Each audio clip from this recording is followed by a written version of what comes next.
जय श्री माताजी. जय श्री माताजी. खूप छान असा जेवणाचा आस्वाद आपण घेतलाय. त्यानंतर आईस्क्रीम पण मिळालंय. जोरदार टाळ्या आईस्क्रीमसाठी पण, जेवणासाठी पण. स्पॉन्सर श्री माताजींनी आपल्याला एवढं सगळं उपलब्ध करून दिलं त्याबद्दल खूप खूप आभार, खूप खूप धन्यवाद. मामांनी ज्या काही गोष्टी सांगितल्या त्या स्पिरिच्युअल लेवलवरती सांगितल्या. मी तुम्हाला म्हटलं की आपला आउटर औरा हा खूप चांगला असतो, कारण आपण काय करतो, खूप चांगल्यापेक्षा चांगल्या पार्लरमध्ये जातो आणि आपल्या चेहऱ्यावरती तेज नाही, ग्लो आणण्याचा प्रयत्न करतो. I am right? असं होतं. पण जर आपण ध्यानाची गहनता मिळवली तर स्पॉन्टेनियसली आपल्याला आपण होऊनच श्री माताजी असं काही तेज प्रदान करतात. जसं मामांनी सांगितलं की आपको देखकर ही लोक सहज में आएंगे, है ना. मग आपल्याला तसं बनायचं. हे तर प्रचार प्रसाराचे माध्यम आपण निवडलेत, जे आपल्याला श्री माताजींनी दिलेत की बाबा हे तुमच्यापुरतं मर्यादित ठेवू नका, दुसऱ्यांपर्यंत पाठवा, म्हणून आपण हे केलं. बरोबर की नाही? पण जसं मामांनी सांगितलं, एवढ्या सगळ्या विश्वामध्ये सहजयोग पसरला आहे. हो, कुणाची तरी स्पिरिच्युअली लेवल चांगली असेल, आपल्याला कळत असेल, कळतं ना. You contact this person. कोणी असू देत ती व्यक्ती, त्यांच्या कॉन्टॅक्टमध्ये राहा, त्यांचे व्हायब्रेशन्स अल्टरनेट करा. आपल्यामधल्या ज्याही काही बाधा असतील, मला सांगायला आवडेल, महाराष्ट्रातच नाही अख्ख्या विश्वामध्ये. आता आम्ही वाशीला पण जाऊन आलो. फॉरेन कंट्रीजमधली गळे लागून रडू लागले. काय नातं होतं? काहीच नाही. डोळ्यात अश्रू आले तिच्या, आम्ही जाते वेळी. का होतं असं? का होतं? आपले व्हायब्रेशन्स आपण एक दुसऱ्यांपर्यंत पोहोचवतो म्हणून, है ना. तर आपल्याला असं वाटतं की आपल्याला ही व्यक्ती सहजात आली पाहिजे, खास करून युवा शक्ती. जर आपल्याला वाटतं की ही युवा शक्ती सहजात होती पण आता येत नाही आहे, माझी मैत्रीण आहे खूप चांगली, माझा मित्र आहे खूप चांगला आहे, माझा भाचा आहे खूप चांगला आहे, पण काही कारण असतील, त्याला सहजात आणण्याचं काम कुणाचं? त्याचं नाही. जबाबदारी आपली. मागा श्री माताजींना. श्री माताजी एका अमृतवाणीमध्ये म्हणतात कि माँ ऐसा मांगो आप. श्री माताजी कहते हैं ऐसा मांगो आप. क्या मांगो? शिमा, ये पूरे विश्व के लिए मेरे हृदय में, मेरा हृदय इतना विशाल बना दो ताकि मेरे हृदय में सारा विश्व समा सके. मागतो का आपण? नाही. माँ, श्री माताजी आपण जे मागणार ते आपल्याला मिळणार आहे. म्हणून अशा व्यक्तींशी कनेक्ट राहा, ज्या व्यक्तींची व्हायब्रेशन्स लेवल खूप चांगले असेल आणि त्यांच्याशी फक्त बोलण्याने, फक्त तुमच्या समस्या सांगण्याने सॉल्व होते. प्रकाशी चित्त श्री माताजी म्हणतात बरं का, की अहो फक्त काही लोक सांगतात ना, ते नॉनसेन्स असतात. आप प्रे करो ना दीदी, आपके प्रेयर से हो जाता है. होतं का आपल्यासोबत असं? नॉनसेन्स जी आहेत ते, त्यांना काही माहिती पण नाही आहेत, पण ते ना आपल्याला सांगतात कि दीदी आप अपनी माँ से, आपकी माँ से प्रे करो ना, आप जब प्रे करते हो ना तो हो जाता. हो, जातीचे मुसलमान डॉक्टर शहाबुद्दीन शेख आज नाही आहेत अस्तित्वात ते, पण पुणे विद्यापीठाच्या बोर्डिंग काउन्सिलवरती ते होते आणि त्यांना काही अडचणी आल्या, लगेच सांगायचे, मॅडम आप प्रे करो ना आपकी माताजी से, हमारा काम हो जाता है. आणि काय नाही, आपलं फक्त प्रकाशित चित्त तिथे जातं आणि सायंकाळी फोन होतो, मॅडम थँक्यू सो मच, हमारा काम हो गया. हे कोण करतं? आपण. आपली अवकात नाही आहे काहीच करायची, अवकातच नाही आहे. श्री माताजी आहेत, त्या आदिशक्ती आहेत, त्या बसल्यात, त्या देत आहेत. म्हणून स्पिरिच्युअली लेवल स्ट्रॉंग करायची आहे. आत्ता पण आपण जे श्री माताजींची अमृतवाणी ऐकली, त्यामध्ये महिलांवरती सांगितलं श्री माताजींनी, सहज प्रचार प्रसारावरती सांगितलं. ऐका, सगळे काही पॉईंट, जे काही आजाराबद्दल पण सांगितले दादा लोकांनी आम्हाला. लिव्हर ट्रीटमेंट असेल, डाएट कसं फॉलो करायचं, सगळ्या श्री माताजींच्या अमृतवाणीमधून काढलेला जो निष्कर्ष आहे, सगळेच्या सगळे फोल्डर प्रसाद दादाला मी तुमच्या युवा शक्तीला सेंड करणार आहे.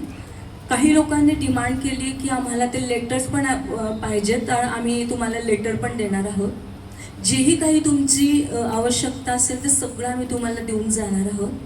चला, आता तुम्ही ठरवा की त्या व्यक्तीची खूप छान स्पिरिच्युअली लेवल आहे, त्याच्याशी बोलल्याने ह्यांच्या भाषेमध्ये वाई वच्ची हो जाती आहे ना. मग आपण काय म्हणू, चांगलं वाटतं त्यांच्याशी बोललं की मला फ्री होतं. आपण नाही का आपल्या बहिणीशी बोलताना किती आनंद होतो आपल्याला, होतो का? हां, तेवढा नंदेशी, सॉरी, वहिनी पण आहे. आनंद आहे ना. चला, आनंदावरून आठवलं की मला माझा विषय घेतला पाहिजे. हे आहे ग्रामीण भागातील सहयोग प्रचार प्रसार.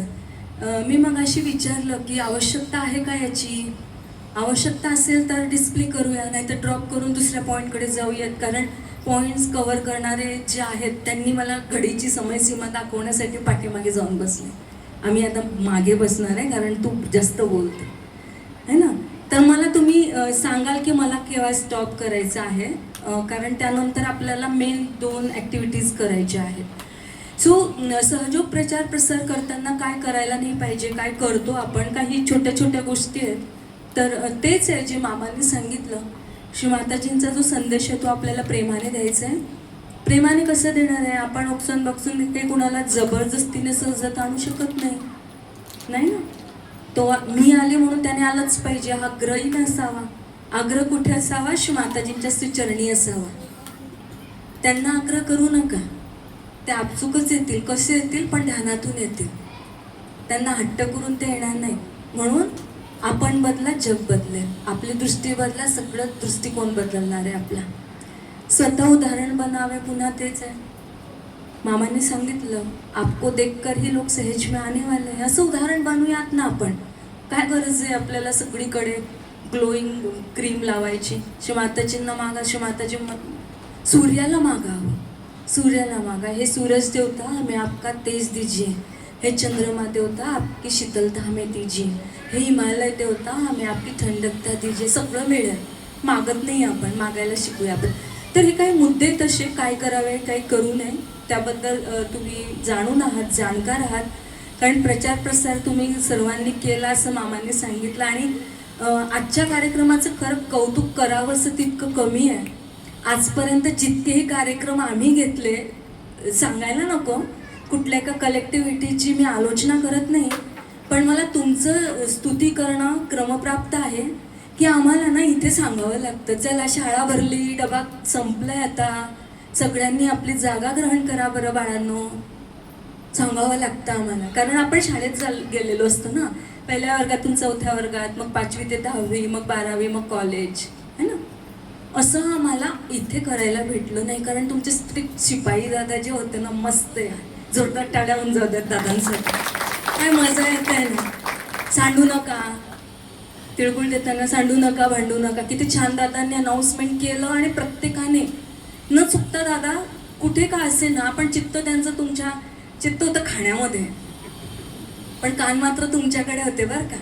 सगळ्यांनी प्लेटमध्ये उचलून पण ठेवून दिलं. खूप छान वाटलं, खूप कौतुक करावं असं वाटतंय कलेक्टिव्हिटीचं. नेक्स्ट स्लाइडवर जाऊया. संत जनों की धरती है भारत माता, इस धरती पर आकर दुख से दूर करना. संतांचा जन्मच मुळात यासाठी झाला. हो, कालाची कठोर आवश्यकताच अशी होती की संतांना जन्माला यावं लागलं. आणि श्री माताजी प्रवचनांमध्ये काय म्हणतात, तुम्ही संत आहात, संत आहात असं म्हणतात. मग या महाराष्ट्राच्या पवित्र संतभूमीमध्ये कधीतरी प्रश्न निर्माण होतो की संतांची भूमी आहे खरोखर का भूतांची भूमी आहे ना. आपण बघा ना, थोडंसं बाहेर नजर टाकूयात आपण. सॉरी, पुन्हा हिंदी थोडं समजून घ्या, है ना. काय होतं की आपण आपला सहयोग सोडला तर बाहेरच्या प्रांतामध्ये, प्रांत इन द सेन्स क्षेत्रामध्ये थोडी दृष्टी टाका. काय चाललंय, भावाभावांचं भांडण होतं, घरामध्ये आईवडिलांचं पटत नाही, पती पत्नी एकमेकांशी बोलत नाही, होतं की नाही. असं छोट्या छोट्या गोष्टींवरनं क्लेश होतात. आणि श्री माताजींनी आपल्याला सांगितलंय, तुम्ही संत आहात म्हणून संत जनों की धरती है भारत माता, इस धरती पर आकर दुख से दूर करना. आता बघा, आपण आरतीमध्ये पण एक कडवं म्हणतो. कोणतं आठवत आहे? कोणतं? अजून अजून नाही, माझ्या पॉईंटपर्यंत येत नाही आहे ना, तोपर्यंत सोडणार नाही तुम्हाला. एक्झॅक्टली, खूप छान, थँक्यू. हो ये सके जो सेवा हमसे करा लेना. खरंच खरंच करतो का? होय, आपण आरती करतो, पण आरती करताना, आरती म्हणताना आर्ततेने, आतुरतेने श्री माताजींच्या पदरामध्ये ते मागतो का? हो ये सके जो सेवा, कॅज्युअली कपडे घालतो, त्या सगळ्या गोष्टी कॅज्युअली करून मोकळं होऊन जातो. तसं नका करू, इन्क्लुडिंग बाय मी, माझ्या सकट. असं नाही की मी तुम्हालाच काहीतरी सांगते म्हणून मीच काही वेगळं, असं काहीच नाही. भाऊंनी सांगितलं आमच्या की प्रबोधन वगैरे, प्रबोधन नाही हो, प्रबोधन नाही. मी तर सुरुवातीलाच म्हटलं की माझ्यापेक्षा वयाने, अनुभवाने, विचाराने आणि शिक्षणाने, इवाना मी असं म्हणेल की चैतन्याने श्रेष्ठत्व गाठलेल्या माझ्या सर्व वडीलधाऱ्या व्यक्तींना मी प्रणाम करते, अभिवादन करते. मग मी प्रबोधन नाही, फक्त आपल्यातलीच एक संवाद साधणार आहे आपल्याशी. ठीक आहे, नेक्स्ट स्लाइड प्लीज. मनुष्य क्रांतीचा इतिहास. आता आपल्याला गावात जाताना काय काय गोष्टी टाळल्या पाहिजे हे आपण थोडं घेतलं असतं तर बरं झालं असतं, पण वेळेचा प्रादुर्भाव आपल्याला पण दुष्कळता येत नाही. तर हे आपण सुरुवात करूया तशी गावामध्ये गेल्यानंतर. तर आपण आधी भजनाने सुरुवात करूया. दादांनी खूप सुंदर भजन म्हटलं. कुठलाही कार्यक्रम असू देत, गावातला, मंदिरातला, त्या मंदिराची किंवा गावाची जी सुरुवात असते, ज्याही तुम्ही मंदिरामध्ये एंट्री कराल ना, त्यामध्ये तुम्ही ज्याही देवतेच असेल त्या देवतांच्या भजनापासून सुरुवात करूया. कुठले असू देत, तुमची भजनांची टीम महिलांची असेल किंवा पुरुषांची असेल, तयार ठेवा. आणि मी तर म्हणेन बालशक्ती असेल किंवा युवा शक्ती असेल, युगो करा, सुरुवात करा, भजनाने सुरुवात करा. मग आता बघूया मनुष्य उत्क्रांतीचा इतिहास कसा होतोय. हा मनुष्य कायच करतोय बघा. मनुष्याची उत्क्रांती कशी होते. आनंद, सुख शोधतोय, पूर्ण त्रिभुवन पालथे घालतोय, अख्खं त्रिभुवन पालथे घालतोय, पण स्वतःचं सुख स्वतःमध्येच आहे, दडलंय. विचित्रच आहे नाही का? शोधतोय कुठे? अख्ख्या त्रिभुवनात. कुणी मालमत्तेत, कुणी सत्ता संपादनात, कुणी धर्म प्रतिष्ठेमध्ये, कुणी छोट्याशा प्रेमामध्ये. कशातही शोधतोय आपण, पण मिळतंय का? तर ह्याचं उत्तर किती समर्पक दिलंय बघा. आनंद आणि सुख कुठे आहे? कुठे आहे संतोष? कुठे आहे आनंद? तर आनंद आणि सुख हो आपल्याच मध्ये आहे. किती सुंदर आहे बघा. शोधिसी मानवा रावणी मंदिरी, नांदतो देव हा आपुल्या अंतरी. मग हा आपल्या अंतरात राहणाऱ्या देवतेला आपल्याला आज जागृत करायचंय आणि आपल्या अंतरंगातील तत्व जाणणे म्हणजेच आपली जागृती होय. या सुखाची गोडी मन आरतीचे सेची सोडी, संसाराची या तोंडी गुंतलेची, जे योगाची बरव संतोषाची राणीव, ज्ञानाची जाणीव जया लागे. बघा, आपण योग करतोय, सहज योग करतोय. योग कसं साध्य होणार आहे? तर जे योगाची बरव, संतोषाची राणीव, संतोषाची म्हणजे काय? सुख, समाधान आहे का? मी तुम्हाला सकाळी म्हटलं आपल्यात आहे, तुम्ही म्हटलं होतं. मी तुम्हाला म्हटलं तर नाही आहे आपल्यात. आहे? नाही. आज एक साडी घेतली, दुसरीची पाहिल्यावरती जी जिज्ञासा होते मला पाहिजे असण्याची, असेल तर व्हेरी गुड, प्रत्येकामध्ये ते जागृत झालंच पाहिजे. तर ह्या संतोषाची जी राणीव आहे, ज्ञानाची जी जाणीव आहे, ती कधी येणार आहे? ते अभ्यासिले नियोगे, ज्यावेळी आपण त्याचा अभ्यास करणार आहोत. सावयव देखावे लागे, देखिले तरी आंगे होई जेल का. म्हणजे काय?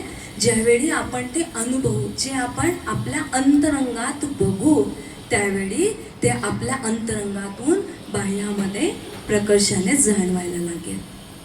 नेक्स्ट, स्कंद पुराणांतर्गत शिव पार्वती संवाद. बघा, आता आपण जर एखाद्या मंदिरात जातोय, त्या मंदिरामध्ये सहजच ज्या गोष्टी घडतात आहेत त्याचा संदर्भ देऊन आज आपण ज्याला कुंडलिनी योग असं म्हणतोय.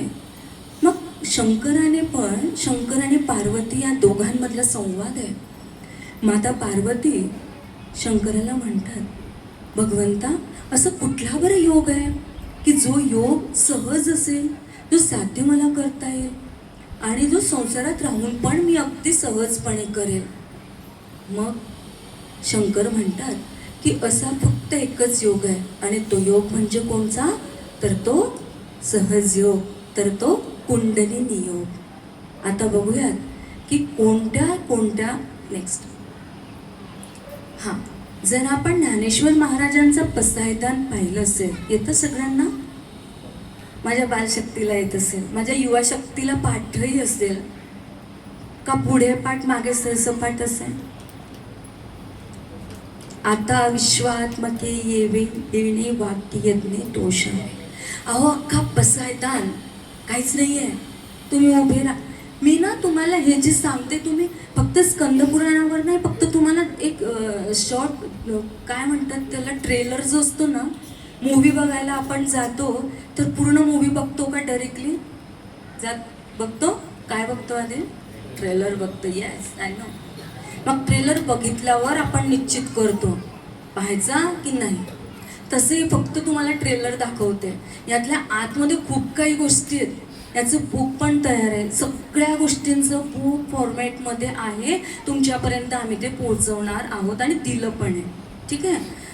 आता बघूयात की पसायदानाला उभं राहायला सुरुवात केली. शेवटपर्यंत आपण एक एक अर्थ सांगायचा आणि त्यांना सहयोगामधल्या जागृतीपर्यंत आणून सोडायचं आणि त्यांना रिलॅक्सेशन द्यायचं. नेक्स्ट, कुंडलिनी योग असं म्हटलं, जे तुम्हाला आत्ता योगांचं वर्णन केलं किंवा शंकर पार्वतीच्या स्कंद पुराणातलं वर्णन जे होतं ते कुंडलिनी योगामध्ये ज्ञानेश्वरीच्या 6व्या अध्यायामध्ये कुंडलिनी योगाला जसं श्री पंथराज म्हटलंय.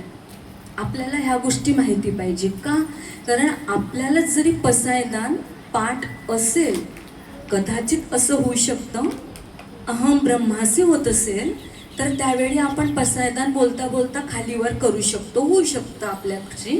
पण जी आजी कोणत्याही शाळेत गेलेली नव्हती, जिनं कुठल्याही विद्यापीठाची पदवी घेतलेली नाही, अशी आजी आपल्याला शिकवेल बरं का. काय रे बाबा, तू काय मला शिकवायला आली, तुला पसायदानच येत नाही. त्यांचे सगळे भजनं पाठ आहे, त्यांचे सगळे ओव्या पाठ आहे. म्हणून तुम्हाला सांगेल की ज्यांनाही कुठे ग्रामीण भागामध्ये आपण बोलतोय, तिथे बोलत असताना आपण खूप विचार करून बोलायचं आहे. पसायदान काय, पसायदानाचा पूर्ण अर्थ काय आणि त्याचा सहयोगाशी कॉन्टॅक्ट काय. आता सिद्धियोग आहे. सिद्धियोग, महायोग, शक्ती संचार योग, शक्तिपात योग आणि कुंडलिनी जागरण योग. बघा, 4 कृत्य करून मग आपला कुंडलिनी जागरण आलेलं आहे. तर हे सगळ्या पुराणांमध्ये दिलं आहे. आपल्याला जर पुराणांचा विचार केला तर आपण ही गोष्ट त्यांना सहजपणे साध्य करू शकतात, सांगू शकतात. दीपे दीपू लाविला तैसा परिश्वंग तो आला, द्वैत न मोमता आपण पै पारतो, तेव्हा सुखाचा मग तया पुरू आला तो धनंजया. आनंद आणि सुख शोधतोय आपण, पण कशात शोधणार आहे? काय म्हणतात बघा, ज्ञानेश्वर माऊली म्हणतात, दीपे दीपू लाविला तो परिश्वंगू आला. आपण काय करतो? आपण रिलॅक्सेशन देतो म्हणजे काय करतो? प्रत्येकामध्ये दिवा लावतो आणि दिवा लावणं म्हणजेच काय आहे, तर तो परिश्वंगू म्हणजेच काय, आपल्या अंतरंगातील जे ज्ञान आहे त्या ज्ञानाला पारखून आपल्यामध्ये आत्मसाक्षात्काराचं जागरण होणं आणि जागरण झाल्यानंतर आपल्यामध्ये सुख आणि समाधान येणं होय. नंतर आपण ऐकलं असेल, श्री माताजी खूप वेळा अमृतवाणीमध्ये बोलतात आहे, नागिणीचे पिले कुंकुमे नहाले, वळण घेऊन आले से जे, जैसे तैसे ते कुंडलिनी, मोटकी औटवडणी आधोमुख सर्पेणी निधेली असे. ऐकलंय आपण, खूप वेळा ऐकलंय. मग त्या ना, ज्या मंदिरात आपण उभे आहेत, जर ज्ञानेश्वरीचा उल्लेख करायचा आहे आपल्याला, तर हा उल्लेख करायला विसरू नका. कारण कुंडलिनी जागरणामध्ये हे सांगणं अत्यंत महत्त्वाचं. मग ते म्हणतात काय आहे कसं तुम्ही त्याला स्पष्ट करून सांगणार आहे? तर मूलाधार चक्रामध्ये असलेली ही जी रक्तवर्णीय आहे, ताम्रवर्णीय आहे, तिचं वर्णन कसं ज्ञानेश्वरांनी केलंय ते वर्णन